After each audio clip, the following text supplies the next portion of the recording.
En 2011 necesitaba dinero desesperadamente. Era enfermera y, como tal, no ganaba lo suficiente. Trabajaba turnos extra para llegar a fin de mes, pero seguía descansando increíblemente poco. Siempre buscaba maneras de ganar algo más. Un día, mientras descansaba en casa, leí un periódico y vi un anuncio en el que pedían personas para donar plasma.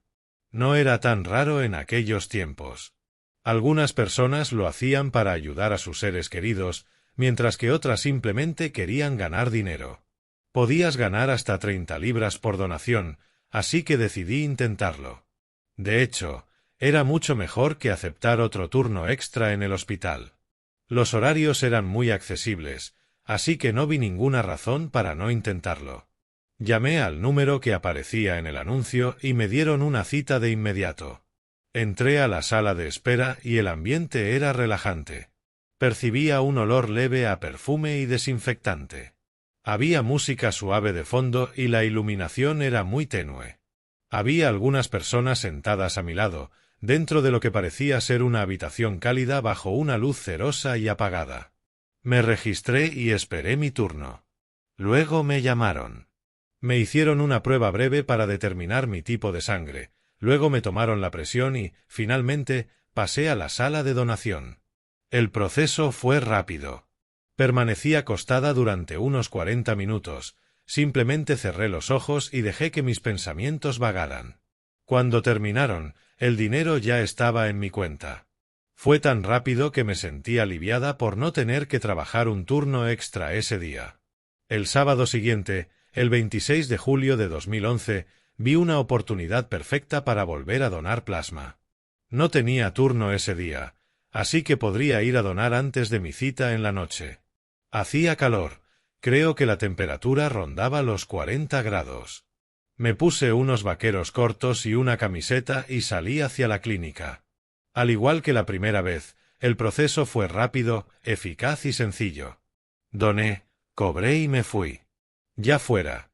Esperaba que alguien saliera también y se acercara a mí, ofreciendo llevarme de regreso. Era lo que siempre ocurría cuando estaba en lugares como ese. Era rubia, de ojos verdes y, según me decían, bastante atractiva. Un hombre salió y me sonrió. Era exactamente el tipo de persona que sabía que podría ofrecerme un aventón con segundas intenciones. Sonrió y, para mis adentros, recé porque no me hablara. Quería que los viejos tiempos terminaran, que ya no fuera más una persona que dependiera de su atractivo para obtener cosas y sobrevivir. Su sonrisa no se desvanecía y se acercaba cada vez más. Me saludó. Yo había cometido un error. Había pensado que cualquier hombre atractivo que tratara de hablarme solo quería aprovecharse de mí. Necesitaba cambiar eso. Pensé, tal vez solo quiere una amistad. A veces necesitaba ser más optimista, dejar de pensar que todos tenían malas intenciones. Sin embargo, mis alarmas interiores se activaron. No sabía por qué, simplemente ocurrió por instinto. Sus ojos azules seguían mirándome como si esperara que yo dijera algo, pero solo quería irme y disfrutar tranquila del resto del día.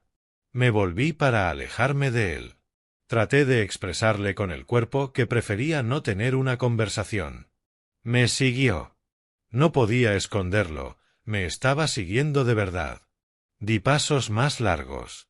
Él también. Aceleré. Él aumentó su ritmo. Me giré de pronto y le pedí, con voz firme, que se detuviera. Me miró sorprendido. Yo sabía que sería difícil que me atacara en plena calle y con tanto calor. Mi instinto me decía que corriera cuanto antes, en cuanto aún estuviera oscuro, antes de que amaneciera. Mejor prevenir que lamentar. Corrí tan rápido como pude. Empecé a correr montaña abajo, pero no era lo suficientemente rápido. Estaba justo detrás de mí. Al llegar al borde de la calle principal, ya me tenía acorralada con un cuchillo contra mi rostro. No sé cómo pasó. Solo sé que me di la vuelta y él ya estaba allí. Luego todo se volvió negro. Me desperté en el hospital casi 3 horas después. No sabía dónde estaba, quién era ni por qué había un hombre de aspecto extraño sentado junto a mí. Al principio pensé que me había atacado de nuevo. Resultó ser un oficial. Y yo estaba gravemente herida. Me habían apuñalado 3 veces, me habían golpeado en la cabeza con una llave inglesa y además estaba deshidratada. Probablemente había estado tirada inconsciente por cerca de 12 minutos antes de que alguien llamara a emergencias. No sabía quién era. No recordaba mi nombre, dónde vivía ni nada. Ni siquiera podía recordar mi identidad como enfermera ni cómo me habían herido. Los médicos del Centro Médico Metodista de San Antonio hicieron todo lo posible por ayudarme. Estaban desconcertados. Quería irme, pero no tenía idea de a dónde ir. Una enfermera revisó mis pertenencias. Yo no tenía tarjeta de identificación, ni licencia de conducir, ni nada que revelara quién era. Solo tenía mi ropa ensangrentada. Nada más. Me ofrecieron conectarme a una base de datos para saber si tenía registros policiales, pero eran vacaciones y muchos funcionarios tenían el día libre. No podrían hacer nada hasta el lunes. Permanecí en el hospital 3 días, sin saber quién era. No tenía la menor idea de que yo era enfermera. Una mañana, una enfermera entró a mi habitación y me dijo: «Tenemos tu dirección». Me quedé de piedra. No sabía si estaba lista para enfrentar la verdad. El policía me llevó a 2847 Maple Grove Drive. Era mi supuesta dirección, pero yo no sabía si sería mi nuevo hogar o si la persona que vivía allí era amable o cruel. Todo lo que podía hacer era confiar en la enfermera y en que lo que me había dicho era cierto. «El nombre de tu marido es Anne», dijo. Volteé de inmediato. Murmuró algo más sobre mí. Dijo que mi nombre era Eve Bailey. Entonces, cuando llegué a esa casa, no sabía qué hacer. ¿Simplemente tocaría la puerta? ¿Y si la persona al otro lado era un desconocido? ¿Y si hubiera fingido ser mi marido la primera vez que lo conocí? Estaba desesperada por encontrar respuestas. No tenía más remedio. Toqué la puerta y un hombre muy atractivo la abrió. Era alto, de ojos azules y cabello rubio. Era exactamente el tipo de persona con la que solía salir, pero no recordaba haberlo visto antes. Lloró en cuanto me vio. Le expliqué que no recordaba nada, ni siquiera a él ni mi propia identidad. Lloró aún más. Me invitó a pasar. Olía tan bien. Me quedé helada durante un momento tratando de recordar mi vida, pero ese hombre seguía abrazándome tan fuerte que podía sentir el dolor que había pasado estos 3 días en que estuve desaparecida. Me preparó la comida y no dejaba de sonreír. Me quedé allí unos días sin que me diera alguna pista sobre mi pasado. Pensó que presionarme podría lastimar mi cerebro. No profundizaba en temas delicados. Sin embargo, yo sabía que me ocultaba algo. Algo que cambiaría mi vida entera. Decidí que esa noche descubriría a qué le tenía tanto miedo. La casa volvía a ser mía. Caminé por cada habitación de manera sistemática, del dormitorio principal al pasillo, luego a las habitaciones de invitados donde habían estado. Baño, cocina, sala, comedor. Los pequeños detalles delataban su ausencia. El cepillo de pelo de Jenny ya no estaba en el tocador del baño. Las revistas de construcción de Michael desaparecieron de la mesa de centro de la sala. La taza de café de Amanda no estaba en el fregadero, pero la mesa del comedor aún sostenía la cena de Navidad abandonada. El pavó frío y coagulado. Las verduras intactas. Los platos que había colocado con tanto cuidado ahora eran monumentos al desperdicio. No limpié aún, solo observé. La casa contaba la historia de la noche anterior en un lenguaje físico. A las 8, tomé mi primera decisión: los seguros debían cambiarse. No confiaba en que Michael no volviera, usara su llave o tomara lo que quisiera. Llamé a Sacramento. Lock and Key. Necesito que cambien todas las cerraduras exteriores hoy si es posible. Podemos llegar para las 10. 3 puertas. Servicio de emergencia. Eso serían $450 en total. Háganlo. Aproveché la espera productivamente. En mi estudio saqué mi libro de contabilidad personal. Llevaba un registro de todo. Un hábito de asegurador. Los números no mienten. Y yo quería la verdad en tinta negra. Los recuerdos llegaron junto con las anotaciones. Marzo de 2022.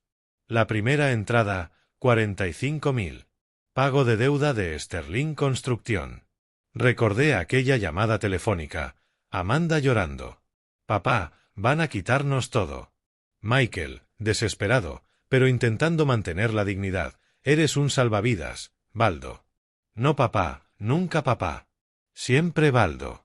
Había escrito el cheque ese mismo día. Michael había prometido reembolsarlo en 2 años con intereses. El cheque se cobró. Los acreedores retrocedieron. La promesa se evaporó. Julio de 2022. $8.000.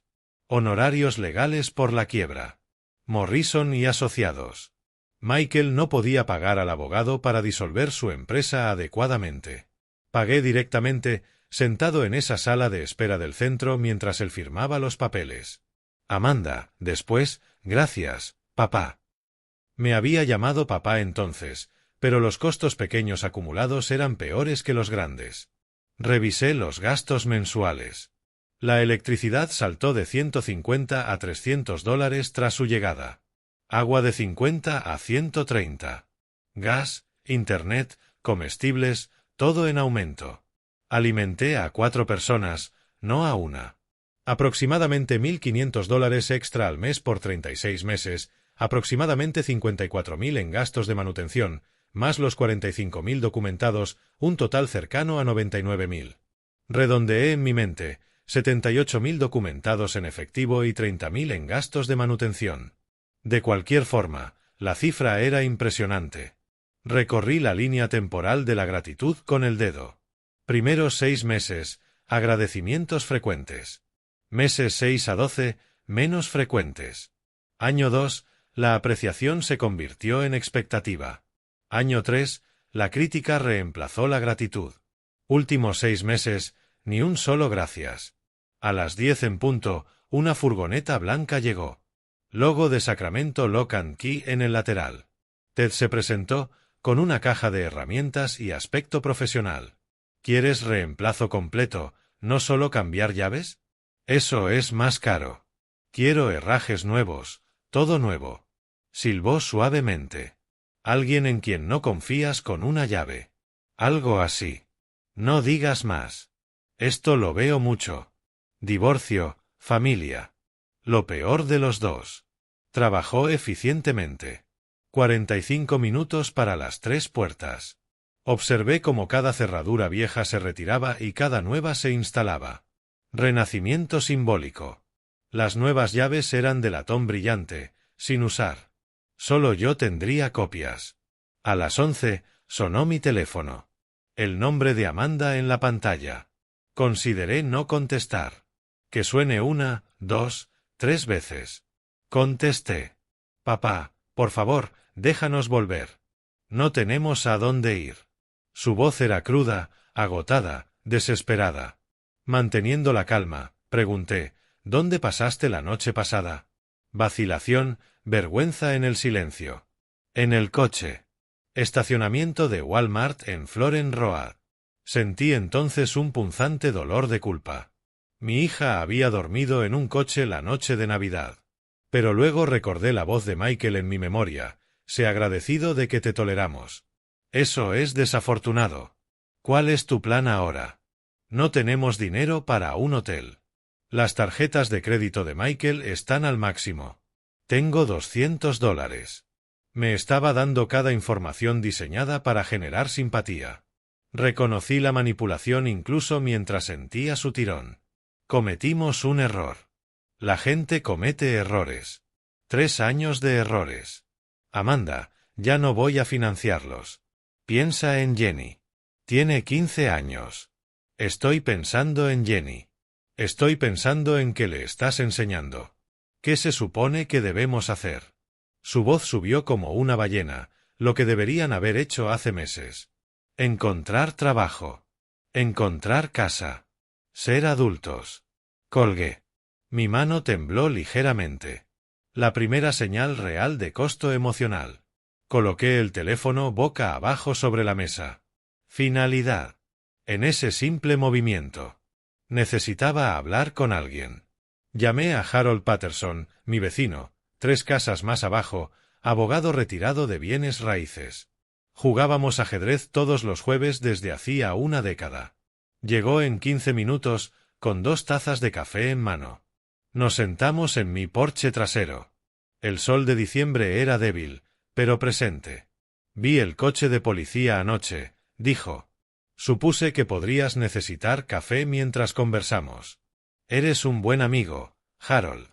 20 años de partidas de ajedrez. Sé cuándo necesitas una apertura y cuándo una estrategia de final de juego. Esto se siente como un final de juego. Le conté todo. Cena de Navidad, el insulto, el desalojo. Harold escuchó sin interrumpir, hábito de abogado. Cuando terminé, guardó silencio un momento. Baldo, hiciste todo bien, legal y moralmente. Entonces, ¿por qué me siento culpable? Porque eres un buen hombre.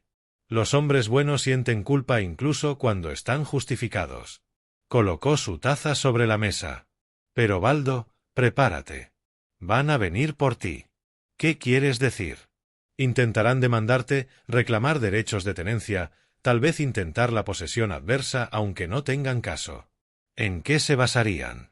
Desesperación. Michael es del tipo que necesita ganar incluso cuando claramente está equivocado.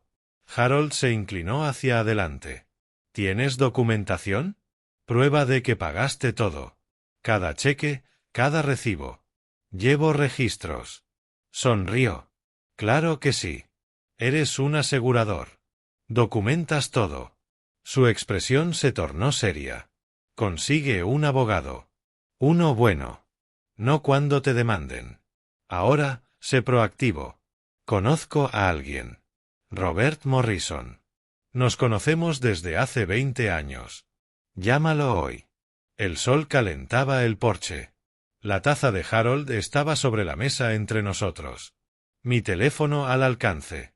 Lo tomé, busqué el contacto de Morrison. Mi pulgar flotó sobre él. La siguiente fase comenzaba. La semana que siguió se movió como una partida de ajedrez. Movimientos silenciosos, estrategia cuidadosa. Pasé mis días en el silencio recuperado de mi casa y mis noches planeando la siguiente fase. Al 7º día después de Navidad, conduje al centro para ver a Robert Morrison. Carretera 99 Sur desde Land Park, la ruta familiar que había tomado durante 30 años. Salida en Capitol Mall, el horizonte de Sacramento y la cúpula del Capitolio brillando incluso en la gris luz de enero. Encontré estacionamiento en el garaje a $3 la hora y caminé 2 cuadras hasta el número 55 de Capitol Mall. Morrison y asociados ocupaban el piso 15. Rascacielos moderno de cristal, pisos de mármol en la recepción. Muebles que susurraban caro sin gritarlo. La recepcionista sonrió con reconocimiento. El señor Morrison lo está esperando, señor Ross. Sala de conferencias B. Llevé mi carpeta de documentos de cuero, pesada con papeles, pesada con el peso de 3 años documentados. Robert Morrison se levantó al entrar. 52 años, vestido de manera impecable, gafas colgadas de una cadena. Nos conocíamos desde hacía 20 años por conexiones en la industria de seguros. Había manejado algunos contratos cuando vendí Ross Insurance Group, pero no hablábamos desde hacía 2 o 3 años desde la venta. Harold me llamó, dijo que tenías una situación familiar que podría volverse legal. Coloqué la carpeta sobre la mesa de conferencias. Ya es legal. Evité a mi hija y yerno en la noche de Navidad. Ahora me preparo para la represalia. ¿En Navidad? Eso es audaz. Necesario. Robert revisó los detalles del desalojo, asintiendo de vez en cuando. Seguiste el procedimiento adecuado. La documentación policial ayuda enormemente. Hizo una pausa. Pero podrían reclamar tenencia constructiva. 3 años de residencia crean un área gris. En California, si contribuyeron a los gastos del hogar o al mantenimiento de la propiedad, podrían argumentar derechos de inquilino o incluso posesión constructiva. Deslicé la carpeta por su escritorio de caoba. No contribuyeron. Tengo pruebas. La abrió. Extractos bancarios, cheques cancelados, impresiones de correos electrónicos, recibos, todo organizado con pestañas de colores. Sus cejas se levantaban con cada página que pasaba. Marzo de 2022. Extracto bancario, cheque de 45.000 a Sterling Construcción. Línea de memo, pago de deuda, julio de 2022, 8.000 a Morrison y Asociados. Robert levantó la vista. No me di cuenta de que pagaste la quiebra de Michael. Lo manejé. Yo lo pagué. Continuó con las facturas de servicios mensuales, todas a mi nombre, todas cargadas a mi tarjeta de crédito, recibos de supermercado durante 3 años. Luego revisó los correos electrónicos. Uno de Amanda, noviembre de 2023, saltó a la vista. Gracias por dejarnos quedarnos en tu casa, papá. Nos recuperaremos pronto. ¿Tu casa? Leyó Robert en voz alta. Ella reconoció la propiedad explícitamente. Se recostó, se quitó las gafas. Baldo. Esto es completo. La mayoría de la gente no guarda registros así. Estuve en seguros 35 años, Robert. La documentación era mi trabajo. Aún así, este nivel de detalle sugiere que lo esperabas. No esperaba, me preparaba. Hay una diferencia. Me estudió un momento. Con tus recursos, podemos luchar contra cualquier cosa que te lancen, aunque honestamente con una pensión fija. No estoy con pensión fija, Robert. Hizo una pausa. ¿Qué? Ross Insurance Group. La vendí en 2020. Tú manejaste parte de la transacción. Vi cómo su memoria se activaba. Esa venta fue de 2.300.000. Nunca se lo contaste. Quería ver quiénes eran realmente sin la influencia del dinero.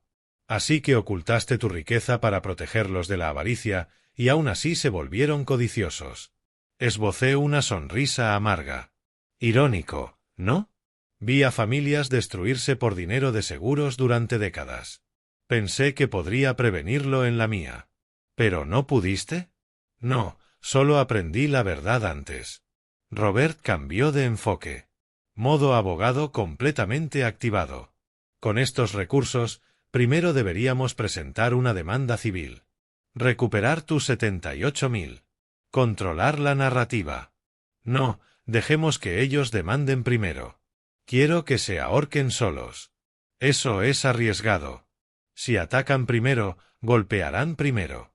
El ego de Michael lo exige. Y cuando lo haga, estaré listo. Lo consideró. Mi tarifa estándar es 450 por hora. El anticipo de litigio suele ser 15.000. Ya estaba sacando mi chequera. Salta el acuerdo. Transferiré fondos adicionales si es necesario. ¿Estás seguro de que las demandas familiares se vuelven feas? Ya lo son, Robert. Solo me aseguro de no perder. Escribí el cheque sin dudar. 15.000. Letra limpia. Lo desgarré por la línea perforada. Lo deslicé por el escritorio. La facilidad del movimiento revelaba lo que las palabras no podían. Prepararé un paquete de defensa completo, dijo Robert. Todo lo que necesitamos. Me levanté, recogiendo mi carpeta. También prepara una demanda civil por los 78.000. Ten la lista para presentar, pero no la presentes aún. ¿De verdad crees que demandarán primero? Michael Sterling no sabe cómo admitir la derrota. Demandará, y cuando lo haga, contragolpearemos.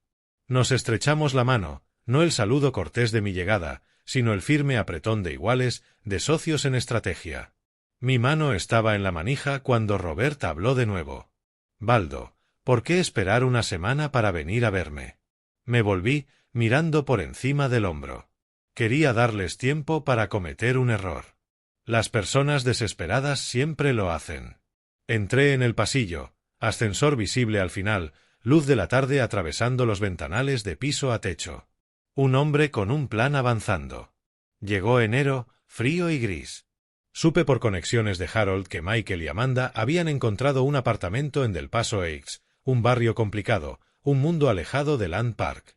No busqué esta información. Simplemente llegó, como llegan las noticias en una ciudad donde se habla mucho. 3 semanas después de iniciado el año, llegó el sobre. Tarde de la tarde, Un notificador judicial a mi puerta. Documento legal oficial, papel grueso, lenguaje formal. Sterling versus Ross, demanda civil. Llamé de inmediato a Harold. En 15 minutos, estábamos sentados en mi porche trasero a pesar del frío. El tablero de ajedrez entre nosotros tenía una partida a medio terminar desde el jueves.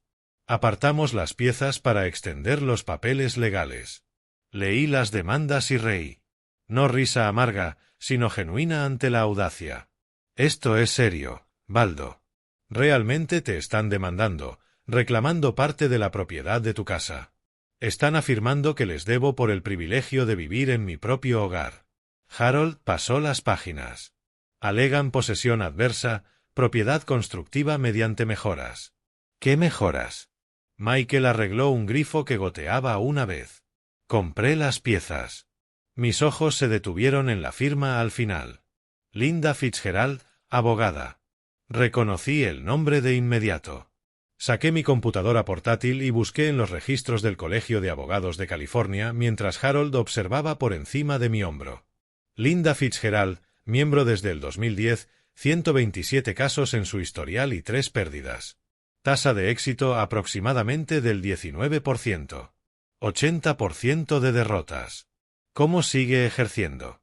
Porque la gente desesperada contrata a abogados desesperados y los abogados desesperados son baratos. $5,000 no es barato para alguien viviendo en Del Paso Heights. No. Lo que significa que están apostando todo a esta demanda. Lo perderán todo. Harold movió un caballo en el tablero de ajedrez, estudiando la posición. Han hecho su primer movimiento. Agresivo, pero mal planeado. Contrarresté con mi alfil, un movimiento rápido y seguro. Cada apertura agresiva tiene una debilidad. Esperas a que la expongan. Esto no es ajedrez, Baldo. No, pero el principio es el mismo. La paciencia derrota al pánico siempre. Llamé a Robert Morrison, lo puse en altavoz para que Harold escuchara. Tengo la presentación de la demanda, dijo Robert. Linda Fitzgerald envió una copia de cortesía. Es ambiciosa. Eso es generoso. Yo lo llamaría delirante. La posesión adversa requiere un mínimo de 5 años en California. Ellos viven allí 3. Está muerta al llegar. ¿Cuándo es la audiencia? La jueza Williams la fijó para el 12 de febrero. Audiencia preliminar para determinar el mérito. Harriet Williams. Conozco ese nombre. Reputación difícil. No tolera demandas frívolas. Esto debería ser rápido. Las semanas hasta la audiencia avanzaron lentas, con la misma determinación fría de enero. Mantuve mi rutina. Ajedrez con Harold. Paseos por Land Park, preparándome para lo que viniera. Amanda llamó una vez más. Dejé que cayera en el buzón de voz. Papá, por favor, deja esto. Podemos arreglarlo. Por favor. Su voz estaba rota, exhausta. Escuché una vez, borré el mensaje, no sentí nada. El 12 de febrero llegó gris y frío. Tribunal Superior del Condado de Sacramento, calle 729, un edificio imponente en el centro. Robert y yo llegamos a las 8:45 para la audiencia de las 9. Revisión de seguridad, detectores de metales, ascensor hasta el 4º piso, departamento 42. La sala olía a pulimento de madera y libros antiguos de derecho. Sello del Estado de California sobre el estrado. Placa con el nombre de la jueza Williams en latón brillante. Michael y Amanda ya estaban allí con Linda Fitzgerald. Primera vez que los veía desde la noche de Navidad. Michael llevaba un traje barato, mal ajustado, probablemente prestado. No se había afeitado bien. Ojeras marcadas. Amanda vestía ropa casual de negocios de Target o Walmart. Su cabello menos peinado de lo que recordaba. Maquillaje mínimo. Jenny estaba entre ellos, luciendo miserable. Linda Fitzgerald cargaba un maletín demasiado grande, con papeles a punto de caerse. Se veía agobiada y poco preparada. Michael me vio, su rostro se enrojeció de inmediato, pasando de pálido a rosa, a rojo, casi púrpura, como un atardecer reflejado en ira. Amanda miró hacia otro lado, evitando mi mirada. Jenny hizo un pequeño saludo triste. Asentí en respuesta. Todos de pie. Departamento 42, ahora en sesión. Honorable Harriet Williams presidiendo. La jueza Williams era una mujer afroamericana de 60 años, cabello gris recogido en un moño profesional, gafas de lectura colgando de una cadena. Su expresión sugería que había visto todo tipo de tonterías en los tribunales. Subió al estrado, revisó el expediente brevemente. He revisado la demanda y la respuesta. Vamos al grano. Señorita Fitzgerald, ¿qué están reclamando exactamente sus clientes? Linda comenzó a manipular los papeles. Su señoría, mis clientes residieron en la propiedad del demandado durante 36 meses. Establecieron posesión adversa mediante ocupación continua. La posesión adversa requiere un mínimo de 5 años en California. Sus clientes vivieron allí 3. Explique la discrepancia. Bueno, su señoría, también existe la propiedad constructiva mediante mejoras realizadas en la propiedad. ¿Qué mejoras? Documentadas como. Mis clientes testificarán sobre reparaciones domésticas y mantenimiento general. La jueza Williams la interrumpió. El testimonio por sí solo no establece propiedad, señorita Fitzgerald. ¿Tiene recibos, facturas de contratistas, estados bancarios que demuestren estas mejoras? La evidencia testimonial debería ser suficiente para establecer, no en mi sala. Siguiente argumento. Robert Morrison se puso de pie, tranquilo y preparado. Su señoría, tengo documentación completa, estados bancarios que muestran que el señor Ross pagó todos los gastos domésticos durante 36 meses. Deslizó los documentos hacia el secretario. Además, correos electrónicos de noviembre de 2023 donde la demandante Amanda Ross Sterling reconoce explícitamente que esta es la casa de su padre. Sus palabras. Conectó su computadora al proyector del tribunal. El correo de Amanda apareció en pantalla, visible para todos. Gracias por dejarnos quedarnos en tu casa, papá. Nos recuperaremos pronto. El rostro púrpura de Michael se profundizó como un remolacha demasiado cocida. La jueza revisó el documento en silencio durante 2 minutos completos. Luego se quitó las gafas. He visto suficiente. Señorita Fitzgerald, sus clientes no tienen caso. La posesión adversa requiere 5 años. No existía contrato de arrendamiento. No se pagó renta. No se estableció propiedad. Esto es claramente un conflicto familiar, no una reclamación de propiedad. Moción de desestimación concedida. Caso desestimado con prejuicio. Linda lo intentó una vez más. Su señoría, ¿podríamos tener una extensión para recopilar? No, con prejuicio significa final, señorita Fitzgerald. Michael se levantó parcialmente de su asiento. La voz de la jueza Williams se agudizó como un filo. Siéntese, señor Sterling. Tiene suerte de que no esté sancionando a su abogada por perder el tiempo del tribunal. Todos de pie. La jueza salió. La audiencia duró menos de 15 minutos. En el pasillo de mármol afuera, Michael temblaba de rabia. Se giró hacia mí, avanzando. Robert se interpuso. No. Ya estás en terreno resbaladizo, señor Sterling. Lo lamentará, viejo. Esto no ha terminado. Varias personas en el pasillo se giraron para mirar. Amanda tiró del brazo de Michael. Michael, para. Vamos, por favor. Linda Fitzgerald se fue sin hablar con sus clientes, sabiendo que los había fallado completamente. Yo permanecí calmado, observando el colapso de Michael con la distancia de alguien que observa una reacción química, predecible, inevitable, completa. Vi a mi yerno desintegrarse en el pasillo del juzgado, rostro púrpura e impotente, y sentí algo que no esperaba. No triunfo, ni satisfacción, solo certeza fría de que esto estaba lejos de terminar. Mi mano se deslizó al bolsillo del abrigo, los dedos tocando la carpeta que Robert me había entregado antes, la marcada como fase 2, demanda civil de recuperación, $78.000. El contraataque estaba listo. Las semanas siguientes a la desestimación pasaron con calma engañosa. Michael y Amanda desaparecieron de mi radar, lamiéndose las heridas en Del Paso Heights, pero yo no estaba inactivo. La victoria en el tribunal era una cosa, la justicia, otra, y esta requería investigación más profunda. A principios de marzo, hice una llamada que había estado planeando desde la noche de Navidad. 35 años en seguros me enseñaron cómo funciona el fraude y conocía a Michael.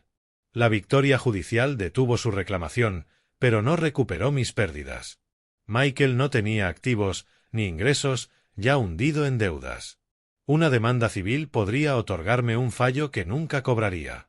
Pero si no podía recuperar dinero, al menos aseguraría que enfrentara consecuencias. Llamé a Thomas Richardson, antiguo colega de la industria de seguros. Trabajaba en la División de Investigación de Fraude del Departamento de Seguros de California. No hablábamos desde hacía 18 meses, pero manteníamos relaciones profesionales cordiales. Thomas, soy Baldo Ross. ¿Cómo va la jubilación? Todavía falta un año, Baldo, contando los días. Déjame invitarte a almorzar antes de que desaparezcas. El trabajo en el cuartel de bomberos, ¿cómo va? Hace meses que no voy. Martes. Perfecto. Mediodía. El martes llegó frío y despejado. El cuartel de bomberos estaba en la calle 1142, centro de Sacramento, suficientemente elegante para almuerzos profesionales. Llegué primero. Siempre lo hago.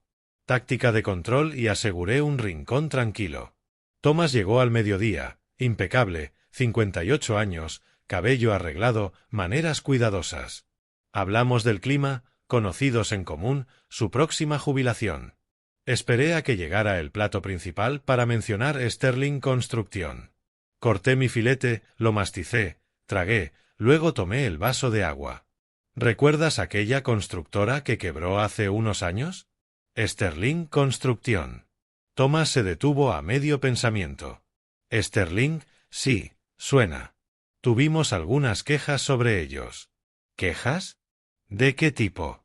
Acusaciones de fraude de seguros, reclamos inflados por daños. Comenzamos a investigar, pero la empresa quebró antes de poder actuar. La investigación se detuvo. Normal cuando no hay entidad comercial. Pasamos a casos activos. La semilla estaba plantada. Investigación abandonada, no resuelta. Después del almuerzo, regresé a casa y comencé a investigar. Registros públicos del Condado de Sacramento, archivos de bancarrota, toda información pública. Encontré a Kevin Torres como socio con 25% de Sterling Construction LLC. Más indagación. Kevin ahora trabajaba como capataz en Davidson Brothers Construction. Llamé a Davidson Brothers, dije ser un viejo amigo de la familia, conseguí su número de celular. Esa noche hice la llamada. Kevin Torres, soy Baldo Ross. Soy el suegro de Michael Sterling. ¿Ex? Bien por ti. Ese tipo es una serpiente. El veneno en su voz era prometedor. Se hacía claro lo que estaba por venir. Pagué $45.000 para salvar Sterling Construction. Aprendí que no valía la pena. Kevin relató cómo Michael había defraudado al seguro, reclamando $120.000 por daños que costaron solo $40.000, embolsándose $80.000. Documentos, facturas originales, formularios de reclamo, todo en mi poder. Si esos documentos llegan al departamento de seguros, ¿investigarían? Sí, con evidencia sólida y testigos creíbles. Le di la dirección de la oficina de Robert Morrison. Una semana después, Robert llamó. Paquete recibido, formularios de reclamo de seguros, facturas de reparación, cadena de correos electrónicos. Esto es condenatorio, Baldo. Fraude claro, $80.000 de diferencia. ¿Puedes enviarlo al departamento de forma anónima?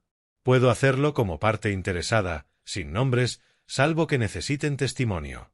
Hazlo. Esto podría significar cargos criminales. Bien. Mientras investigaba los registros comerciales de Michael, noté otra cosa. El IRS presentó gravamen contra él por $23.000 de impuestos sobre nómina de 2021. Deuda aún activa. Llamé a Robert. ¿Sabías que Michael debe 23.000 al IRS? No, pero es información pública. ¿Por qué? Porque el IRS no olvida y es más difícil de evadir que la familia. 2 semanas después de presentar la denuncia, recibí confirmación. El Departamento de Seguros abrió investigación formal. Caso de MER 2025 SACE 1847. Michael sería contactado para entrevista si la evidencia tenía potencial de derivación penal al fiscal del condado de Sacramento. Recibí la noticia mientras jugaba ajedrez con Harold en el porche trasero. Sol débil de marzo, pero tibio. Harold movió su caballo. Disfrutas viendo cómo se retuerce. Me aseguro de que se haga justicia. ¿Hay diferencia? Parece venganza para mí. Llámalo como quieras. Para cuando se dé cuenta de lo que sucede, será demasiado tarde. Imaginé a Michael recibiendo la carta del Departamento de Seguros, el pánico creciendo en su pecho al ver su pasado alcanzando su presente. La reina estaba silenciosa en mi palma, poder tomado, el juego avanzando según lo planeado. Llegó abril, con la lluvia típica del norte de California, implacable, gris, miserable, perfecto clima para malas noticias. La investigación por fraude de seguros avanzaba lentamente, pero sus efectos se propagaban rápido. Me enteré del colapso de manera indirecta, como siempre se hacen llegar los mejores chismes, por personas que no pueden esperar a contarlo. Primera llamada, un conocido de la industria de la construcción. Baldo, pensé que querría saber. Palabras sobre Sterling, investigación del Departamento de Seguros por fraude. Nunca lo había oído. ¿Cuándo se hizo público? La semana pasada. La comunidad de construcción de Sacramento es pequeña. El tipo que conocía pagaba trabajo en efectivo a Sterling. Lo despidieron inmediatamente. Preocupación por responsabilidad. Nadie quiere una investigación de fraude activa en su obra. Demasiado riesgo. Los ingresos en efectivo de Michael desaparecieron de la noche a la mañana. Harold mencionó ver a Amanda en el buzón, angustiada. Más tarde, gracias a contactos vecinales de Harold, supe sobre la carta del IRS, $23.000 de impuestos impagos más multas de 4.800. Total 27.800. Plazo de pago 30 días o embargo salarial y de bienes. No tenían nada que embargar. Pero al IRS no le importó. La deuda permanecía. Intereses acumulándose. A principios de mayo, sonó mi teléfono. Nombre de Jenny en pantalla. Primera vez desde el desalojo. Abuelo, ¿podemos vernos? Necesito hablar con alguien normal. Por supuesto, querida. ¿Dónde y cuándo? Ganthers. Mañana por la tarde. No puedo seguir en ese apartamento. Estaré allí a las 2. Gracias. Y abuelo, lo siento por todo. Nos encontramos en Gunter's Ice Cream en Land Park. Mesas al aire libre. La primavera intentando romper la melancolía de abril. Jenny sentada frente a mí con un cono intacto derritiéndose en la mano. Alcé mi mano suavemente, lo aparté y tomé la suya. Discuten todas las noches sobre dinero, la investigación, tú, yo. Papá te culpa de todo, dice que eres rico y avaro. Mamá finalmente le gritó que tú diste 45.000. La voz de Jenny temblaba. Alguna carta del gobierno llegó. Mamá la leyó y empezó a gritar. Nunca la había oído así. ¿Qué dijo? Gritó, robaste 80.000. Cometiste fraude. Papá dijo, hice lo que tenía que hacer. Mamá dijo, nos destruiste. Mi padre nos echó por tus crímenes. Papá dijo, tu padre podría haber ayudado en lugar de llevar la cuenta. Mamá dijo, N. Primera vez que Amanda asignó la culpa correctamente, no a mí, sino a Michael. Jenny continuó, los acreedores llaman constantemente, hasta 10 veces al día. 6 tarjetas de crédito distintas, todas al límite, 35.000 en total. Se gritan hasta que los vecinos golpean las paredes. A través del relato de Jenny, armé la imagen completa. Amanda genuinamente desconocía el fraude de Michael. Su confrontación con él fue real, choque, traición, rabia. Pero Michael desviaba, Todavía me culpaba por no darles más. La ironía. Tenía razón sobre mi riqueza, equivocada en todo lo demás. La comunidad de Land Park conoció la historia completa por redes sociales. Ellen Martínez, presidenta de la asociación vecinal, publicó en Facebook sin nombrar a nadie. Algunas personas no valoran la bondad hasta que desaparece. Ver a alguien tratar a su padre anciano como sirviente y luego sorprenderse cuando hay consecuencias. Eso no es mala suerte. Eso es karma. 140 me gusta, 50 comentarios. Varios la etiquetaron de manera que identificaban a Amanda. Todavía estaba en el grupo de Facebook de Land Park. Ella lo vio. Vergüenza pública en la comunidad donde creció. Jenny informó que Amanda lloraba frecuentemente en el baño, evitaba supermercados donde los vecinos compraban, eliminaba amigos en redes. Su sistema de apoyo: padre, viejos amigos, desaparecidos, aislada, avergonzada, atrapada con un hombre al que ahora resentía.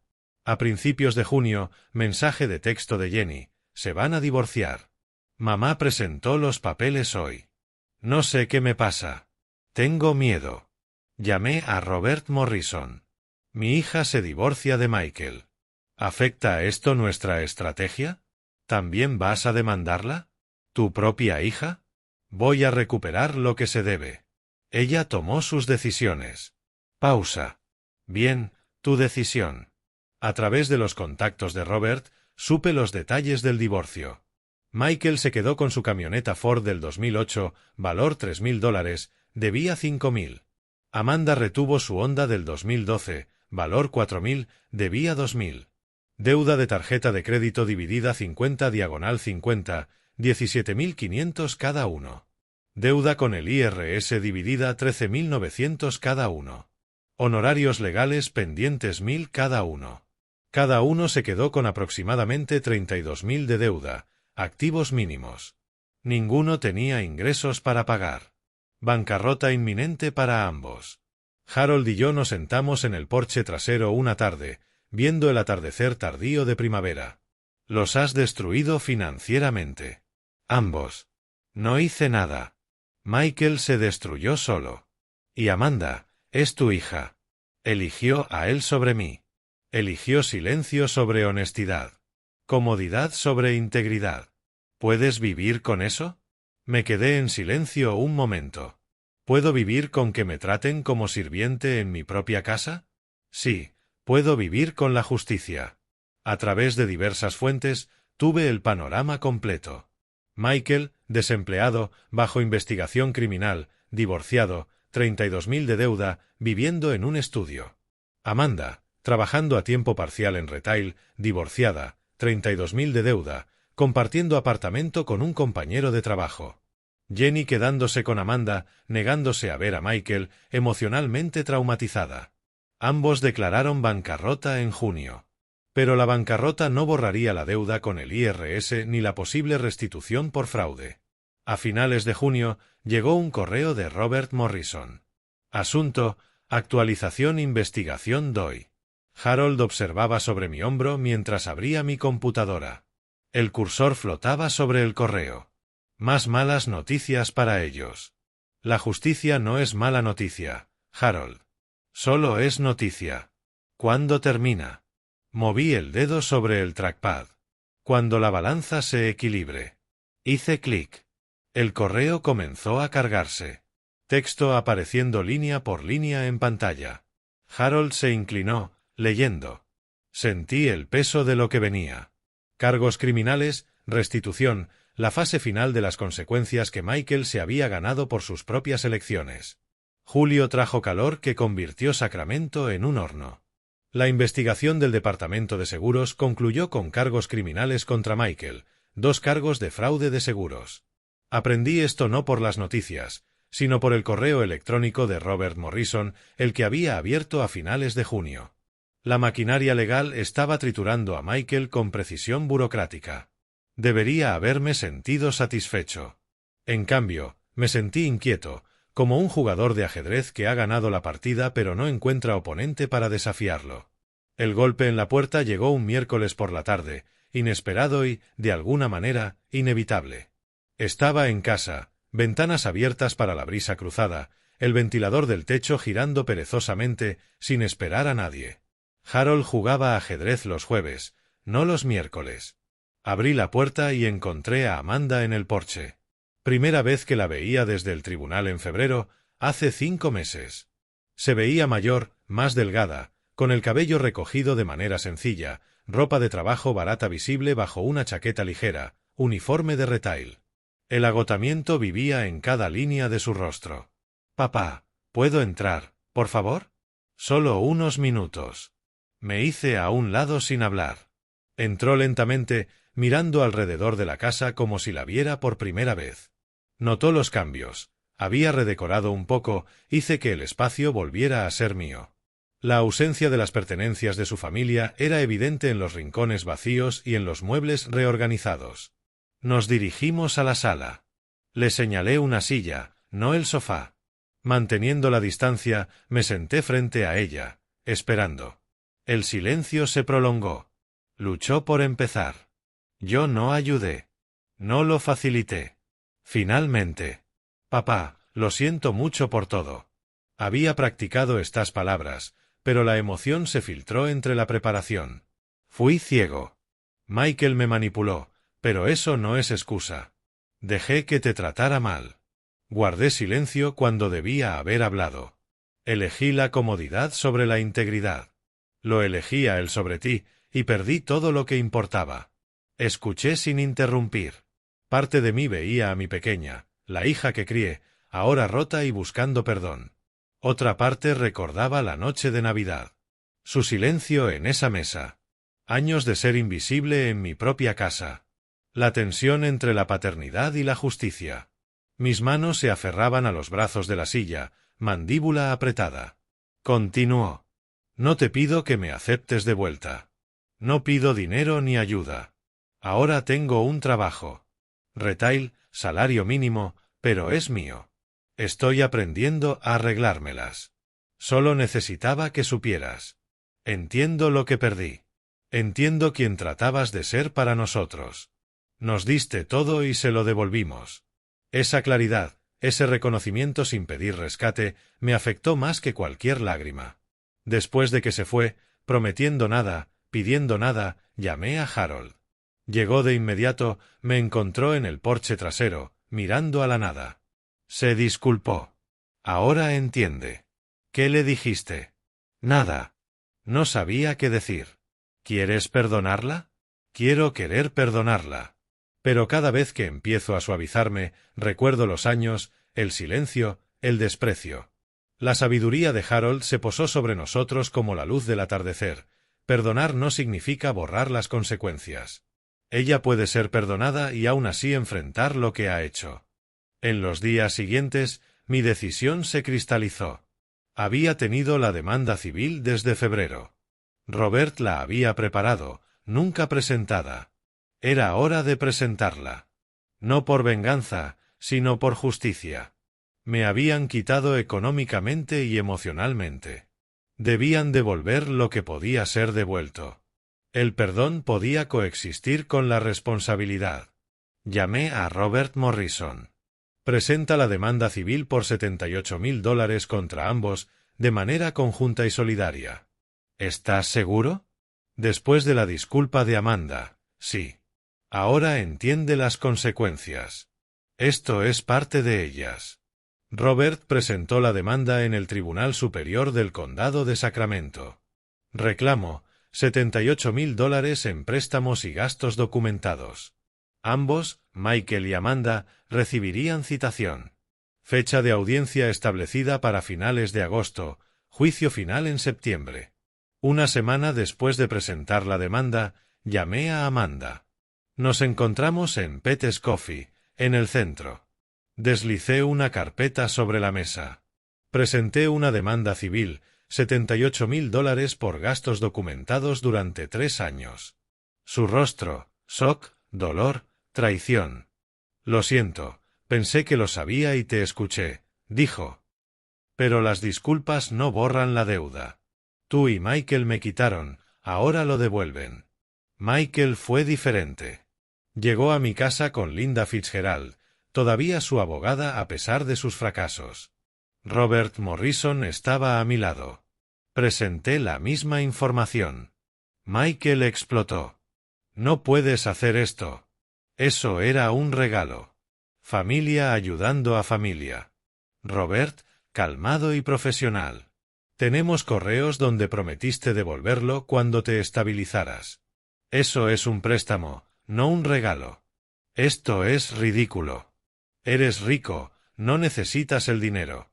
Lo que tengo es irrelevante. Lo que debes está documentado. Lucharemos por ello. Perderás otra vez, pero es tu elección». Esa noche, Amanda llamó. Su voz, entrecortada por las lágrimas, pero más clara. «Papá, no tengo el dinero. Pero entiendo por qué haces esto. Me estás enseñando algo que debería haber aprendido hace años. Las acciones tienen consecuencias. Pagaré. Por más tiempo que tome, es lo que debo». Su respuesta, aceptación en lugar de ira, mostró su crecimiento. Estaba aprendiendo. Podía perdonar a alguien que aceptaba las consecuencias. Esa noche, solo en mi estudio, miré las fotos de la infancia de Amanda en la estantería. No las había visto en meses. Comprendí que el castigo servía a la justicia, pero la responsabilidad podía servir a la redención. Los $78,000 podrían tardar años en pagarse, pero el proceso enseñaba la lección. La voz de Harold resonó en mi cabeza. Perdonar no significa borrar las consecuencias. Mi propio pensamiento añadió. Pero las consecuencias pueden enseñar lo que el perdón solo no puede. El aviso llegó a finales de agosto. Audiencia final programada para el 15 de septiembre de 2025, a las 9 de la mañana, con la jueza Harriet Williams presidiendo. Lo puse sobre mi escritorio junto al tablero de ajedrez donde Harold y yo habíamos dejado una partida sin terminar. Tomé la pieza de la reina blanca, la examiné. La voz de Harold desde la puerta me sobresaltó. ¿Listo para el final de la partida? No me giré. Ya no se trata de ganar, Harold. Se trata de terminar bien. Coloqué la reina de nuevo en el tablero, los dedos descansando sobre la madera lisa, sintiendo el peso de lo que venía. El 15 de septiembre llegó con la claridad que el norte de California reserva para el otoño. Aire nítido, luz dorada, la sensación de que las cosas terminan y comienzan al mismo tiempo. Me vestí con cuidado esa mañana, no por vanidad, sino por ritual. El traje azul marino que había usado para cerrar la venta de Ross Insurance Group 5 años antes. El reloj que mi difunta esposa me dio por nuestro 20º aniversario. Los gemelos que habían pertenecido a mi padre, armadura hecha de recuerdos. A las 8:30, el Mercedes de Robert Morrison estaba en mi entrada. Condujimos al Tribunal Superior del Condado de Sacramento, calle 729. Mismo edificio que el desestimado de febrero. Diferente departamento, Departamento 28, División Civil. Misma revisión de seguridad, mismos ascensores, pero distinto sentimiento. Esta vez no defendía, buscaba justicia. Amanda estaba sola en un banco del pasillo, uniforme de retail bajo la chaqueta. Michael estaba separado con Linda Fitzgerald, luciendo derrotado. Jenny me ofreció un pequeño saludo con la mano, yo asentí. Todos de pie. Departamento 28, en sesión. Honorable Harriet Williams presidiendo. La jueza entró, se sentó, revisó el expediente. Reconocimiento cruzó su rostro. Señor Ross. Señor Sterling. Señorita Ross Sterling.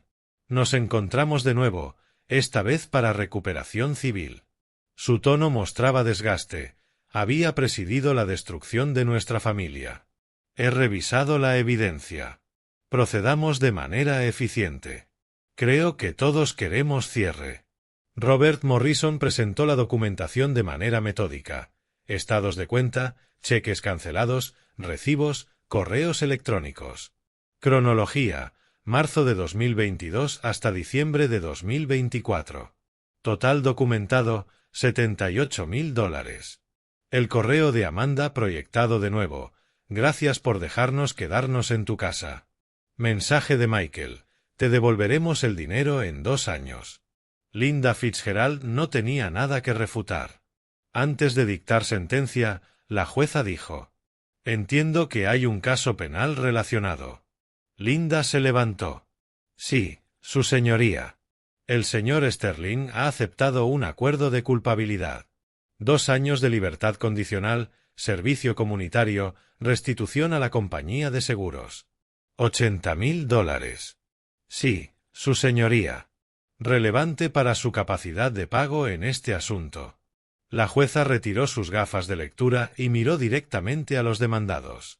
Vivieron en la casa del señor Ross durante 3 años, sin pagar renta, sin contribuir a los gastos del hogar, prometiendo reembolso. La evidencia es abrumadora. Hizo una pausa. Sentencia a favor del demandante por un monto de $78.000. Sin embargo, ambos son insolventes. Declaraciones de quiebra, sin activos, ingresos mínimos. Condiciones de pago: $500 al mes cada uno, $1.000 en total hasta pagar en su totalidad. Esos son 78 meses, 6 años, más costos judiciales de $8.000, divididos entre ambos, responsabilidad conjunta y solidaria. Si uno incumple, el otro sigue siendo responsable del total. Amanda aceptó con la cabeza inclinada. Michael intentó objetar, pero Linda le tocó el brazo y se calmó. La alivio de Jenny era visible. «Señor Ross, ha sido paciente y meticuloso. La justicia se ha cumplido». La jueza Williams miró a los demandados. «Usen este tiempo para reconstruirse. 6 años son una oportunidad para cambiar». En el pasillo, Michael se alejó inmediatamente, encorvado y derrotado. Amanda dudó. Luego se acercó con Jenny a su lado. Robert se hizo a un lado, dándonos espacio. «Papá, esto me lo merezco. Nos lo merecemos ambos. Todo». Su voz estaba firme. No quedaban lágrimas. «Me enseñaste algo que no podía aprender de otra manera. No valoré lo que tenía. Te di por sentado. Este juicio, los pagos, los años, eso es justo. Eso es justicia. No se trata de castigo, Amanda. Se trata de responsabilidad. Ahora lo entiendo. Fui una hija terrible, pero quizá puedo ser mejor. Empezando ahora». Michael estaba junto al ascensor. Se giró, dio 2 pasos hacia mí y murmuró: «Lo siento por todo». Pero sus ojos estaban bajos, la voz plana. Sin verdadero arrepentimiento. Solo siguiendo un protocolo. Entró en el ascensor, las puertas se cerraron. Última imagen de él. Jenny dio un paso adelante y me abrazó. Primer contacto físico en 9 meses. «Abuelo, entiendo por qué hiciste esto. Todo. Gracias por mostrarme cómo defenderse uno mismo». La abracé. «Siempre puedes visitarme, Jenny. Y a Amanda. Con tu permiso. Por supuesto, eres su abuelo. Te necesita». Primer reconocimiento de una posible reconciliación. «Te perdono», le dije a Amanda. Pero perdonar no significa olvidar. La confianza se reconstruye con los años, no en momentos. Harás tus pagos. Vivirás tu vida. Y veremos en quién te conviertes. Eso es justo. Eso es más que justo, dijo ella. Cuando estés lista, cuando hayas demostrado que has cambiado, hablaremos. Hablaremos de verdad. Estaré listo. No nos abrazamos. Todavía no. Pero había comprensión entre nosotros. Robert me llevó a casa. Guardamos silencio hasta que dijo: «Hiciste lo que te propusiste hacer». ¿Lo hice? No estoy seguro de lo que me propuse hacer ya. Conseguiste justicia. Tu hogar de vuelta. Tu dignidad. Conseguir responsabilidad. Si eso es justicia, el tiempo lo dirá. Llegamos a la calle Maple Grove, número 2847. Miré mi casa. Estaba completamente mía otra vez. Esa noche, Harold vino a jugar ajedrez. Nos sentamos en el porche trasero, con la luz dorada de septiembre, de menta humeando entre nosotros. El juego estaba casi terminado. Tenía ventaja clara. ¿Conseguiste lo que querías? Consideré. Recuperé mi paz, mi hogar, mi dignidad. Y ellos aprendieron una lección que recordarán por el resto de sus vidas. 6 años y medio de pagos. Es una lección larga. Algunas lecciones requieren tiempo para aprenderse bien. ¿Y Amanda, crees que realmente ha cambiado? Preguntó Harold. Creo que está empezando. Si completa ese cambio, depende de ella. Entonces, ¿qué aprendiste de todo esto? Moví mi alfil a través del tablero. Que la mejor venganza no es destruir a alguien. Es mostrarle la verdad sobre sí mismo. Michael vio su fraude, su manipulación, su negativa a asumir responsabilidad. Amanda vio su complicidad, su silencio, su decisión de permitirlo. Y yo vi que soy más fuerte de lo que pensaba y más solo de lo que me gustaría. Pero no completamente solo. Miré a mi viejo amigo. No, no completamente. Moví mi última pieza. Jaque mate. Harold estudió el tablero, asintió con aprecio. No vi ese movimiento venir. Muy largo juego. Los juegos más largos enseñan más. Nos sentamos en silencio cómodo.